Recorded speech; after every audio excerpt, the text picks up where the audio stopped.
Latest World Bank policy notes have stressed that Ghana can achieve broad-based growth and structural transformation within a generation, creates job opportunities, dignity, and shared prosperity if bold reforms in productivity and governance are managed to prevent economic crisis. The notes also highlight agriculture, industry, and natural resources as growth poles. The latest World Bank report on per capita income in Ghana shows it stagnated around $2,200 for the past decade, with poverty still affecting more than a quarter of the population.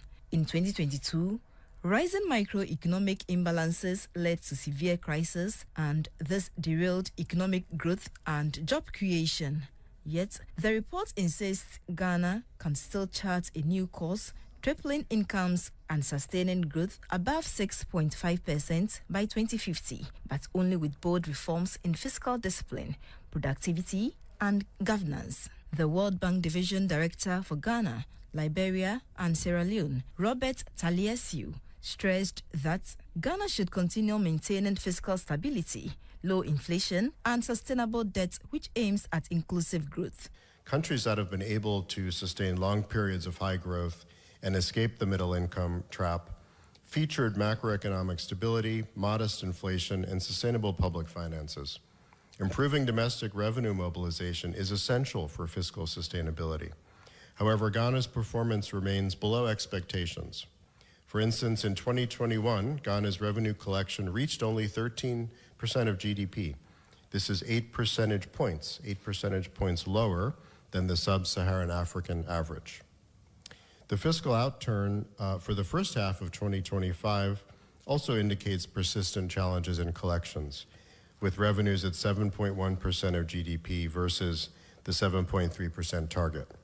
Hence, it is necessary to redouble efforts by enhancing compliance and broadening the tax base.